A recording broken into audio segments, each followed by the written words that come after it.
ఇలా ఎన్నో మహిళల్ని ఆర్థికంగా నిలదొక్కునే విధంగా జగన్మోహన్ రెడ్డి గారు చేస్తే అవన్నిటిని కూడా రాగానే తీసేసి వాళ్ళని నాశనం చేసేసి సిగ్గు లేకుండా ఈరోజు మహానాడుకు శ్రీ శక్తి అని పేరు పెట్టాము అని చెప్తున్నారు.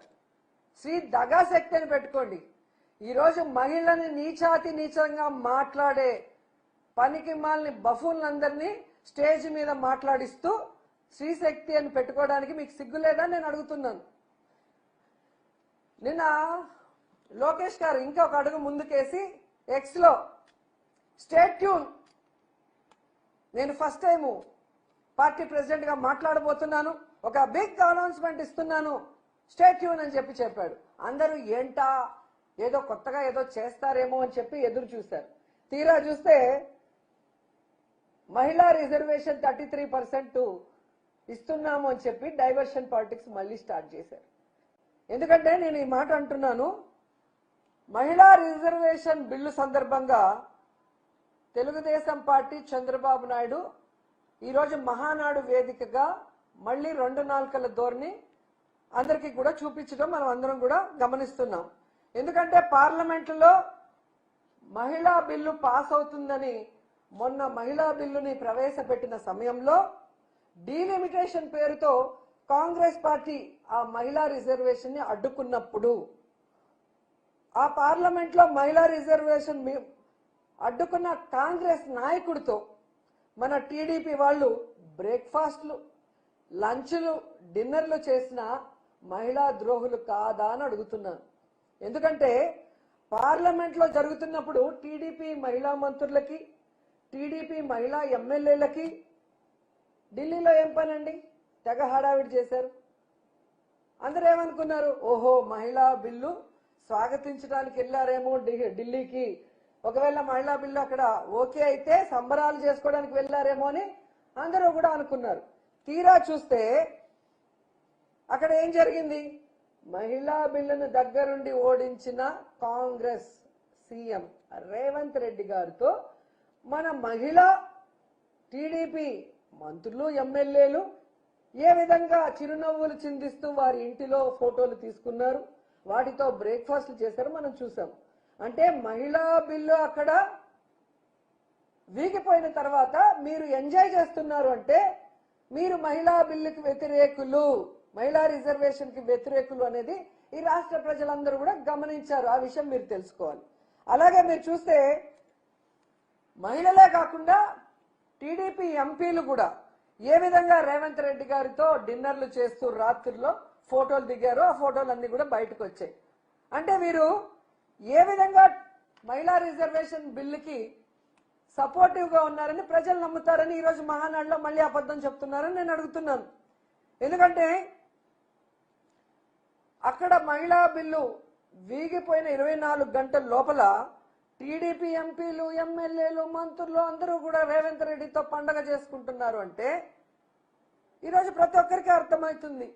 ఆనాడే జగనన్న చెప్పాడు, కాంగ్రెస్ పార్టీతో టీడీపీకి హాట్ లైన్ బంధం ఉంది. పొద్దున బ్రేక్ఫాస్ట్ బీజేపీతో చేస్తే రాత్రి డిన్నర్లు కాంగ్రెస్ తో చేస్తారు ఈ తెలుగుదేశం వాళ్ళు. సిగ్గులేని రాజకీయాలు చేస్తున్న చంద్రబాబు నాయుడు గురించి తెలుసుకోండి అని జగన్ సార్ చాలా సార్లు చెప్పారు.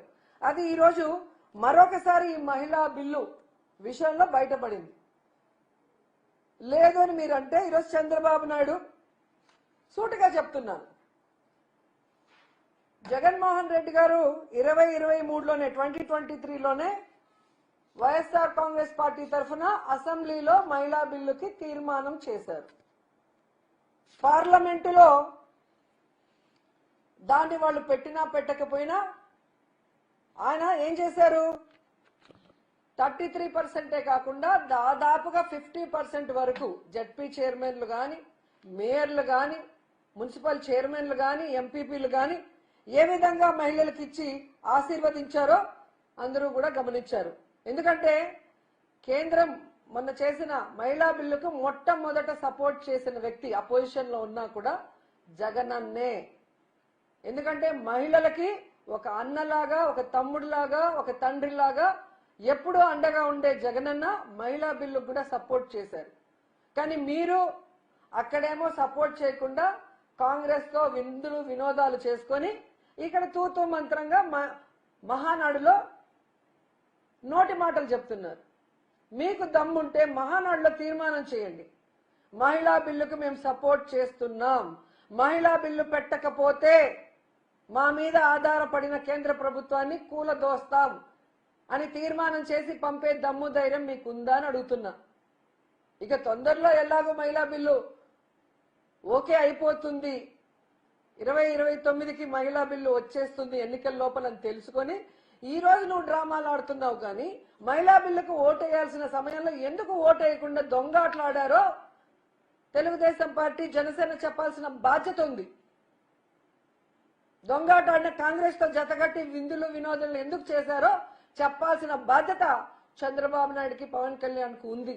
అలా కాకుండా ఈరోజు కేవలం పచ్చ ఛానల్లో ప్రజల్ని మోసం చేయడానికి మీరు మాటలు చెప్తే ఎవరు కూడా నమ్మే పరిస్థితిలో లేరు అన్న విషయాన్ని మరొకసారి తెలుసుకోవాలి. అలాగే ఈరోజు ఎంత సిగ్గుచేటంటే నెత్తి మీద రూపాయి పెడితే పావలాకు కూడా అమ్ముడు పోని వాళ్ళు కూడా జగన్మోహన్ రెడ్డి గారి గురించి చాలా నీచంగా మాట్లాడుతున్నారు. సైకో సైకో సైకో అని. అసలు సైకో పార్టీ ఎవరిదండి? తెలుగుదేశం పార్టీ కాదా? గత 2 ఏళ్లలో సైకో పాలనతో జనాల్ని పీడించింది మీరు కాదా చంద్రబాబు నాయుడు? ఆనాడు ఎన్టీఆర్ కి బట్టలు ఇప్పించి ఈనాడులో కార్టూన్లు వేయించిన సైకో మీరు కాదా? హరికృష్ణ సెవెన్ దగ్గర కేటీఆర్ తో పొత్తుల గురించి మాట్లాడిన సైకో మీరు కాదా? జూనియర్ ఎన్టీఆర్ తల్లిని బండ బూతులు తిట్టించిన సైకో మీరు కాదా? పవన్ కళ్యాణ్ గారి తల్లిని బూతులు తిట్టించిన సైకో మీ కొడుకు కాదా? అమిత్ షా మీద చెప్పులు వేయించిన సైకోలు మీరు కాదా? ఈరోజు పెద్ద ఎన్టీఆర్ కి వెన్నుపోటు మీరు పొడిస్తే చిన్న ఎన్టీఆర్ కి వెన్నుపోటు పడిచిన సైకోలు మీ కొడుకు కాదా అని అడుగుతున్నాను. మీరా జగన్ గారిని సైకో అని సిగ్గు లేకుండా మాట్లాడటం, మళ్ళీ మాట్లాడించడం మహానాడులో. ఎందుకంటే మీరు ప్రజలకు చేస్తామన్న సంక్షేమము అభివృద్ధి చేయలేదు, జగనన్న ఇస్తున్నవి ఇవ్వలేదు, ప్రజల్లో వ్యతిరేకత వస్తుంది కాబట్టి ఏ విధంగా రెడ్ బుక్ రాజ్యాంగంతో డైవర్షన్ పాలిటిక్స్ తో కాలం గడుపుతున్నారనేది అందరికీ అర్థమవుతుంది. ఎందుకంటే ఈరోజు శ్రీహరి గారిని ఏ విధంగా తీసుకెళ్లారు, ఈరోజు కేఎన్ఆర్ గారిని జగన్ గారి పిఏగా ఉన్న వ్యక్తిని కూడా తీసుకెళ్లి మీరు డైవర్షన్ పాలిటిక్స్ చేయటం, మీ చేతగానితనానికి మీ ఫెయిల్యూర్స్ ని కప్పిపుచ్చుకోవడానికి జగన్ గారిని వైఎస్ఆర్సీపీని టార్గెట్ చేయడమే కాకుండా ఆఖరికి కొమ్మినేని గారు నవ్వారు అని కూడా కేసు పెట్టి జైల్లో పెట్టారు. ఇది ఎక్కడైనా ఇది వింటుందా? అలా గనక కేసులు పెట్టుకుంటూ పోతే తెలుగుదేశం జనసేన పార్టీలో మీతో పవన్ కళ్యాణ్ తో సహా అందరూ జైల్లోనే ఉండాలి.